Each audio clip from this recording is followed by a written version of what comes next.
Greetings, Phillies and Tentacles, to another episode of Try Your Hand.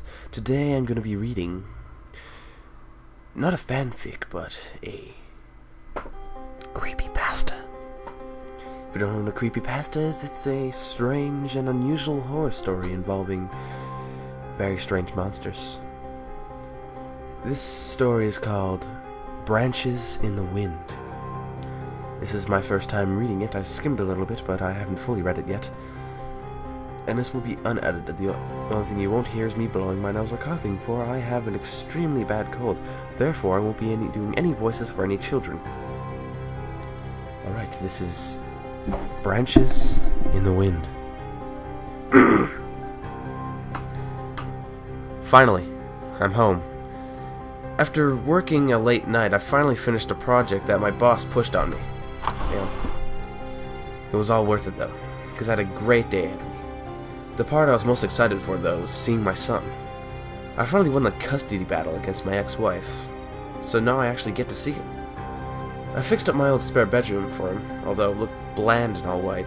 I figured we would have some spare time later and we could make any changes he wanted.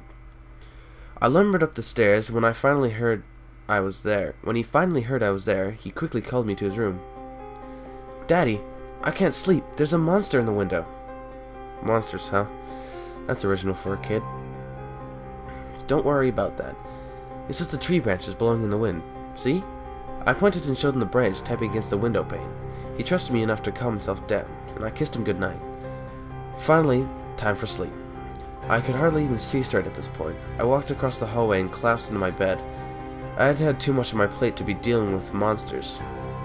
I had to go with him to school the next day and get him signed up in our district. I had to buy him school clothes, and I couldn't even think straight.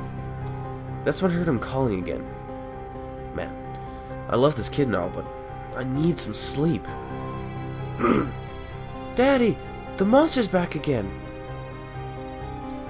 I looked into the window. Nope, nothing but the tree branches. I walked over and proved it to him. I opened the window and turned back to him.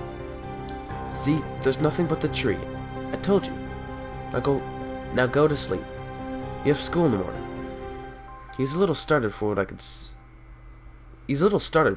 see, but what could I do? I was just too damn tired. Again, I fell into the comforted bed when I heard a cry, and I just had enough. "Fine, I'll sleep in your bed with you. If you see any monster, just hold tight to me." I walked into his room and pulled back his red blanket and lay next to the kid. While I lay, eyes closed, my mind started wandering. Didn't I buy white sheets for the bed? I looked at my son's slit neck and realized my mistake. That's when I heard the monster, except it wasn't tapping on the glass. It was the footsteps from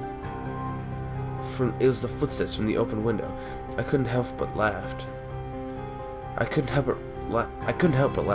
How didn't I realize I had no trees in my yard? What the hell was that? Yo, I don't even know. I'm just gonna get on what I want to say. Try Your Hand episodes are gonna be extremely rare. Don't expect a whole lot of them. The first one, just like the first video I did. Yeah, blah, blah, blah. I don't know what that was, nor do I want to know. I don't think I will ever know. You know what, that's it. I still don't have an outro. My fans know. Goodbye, Phillies and Tentacles.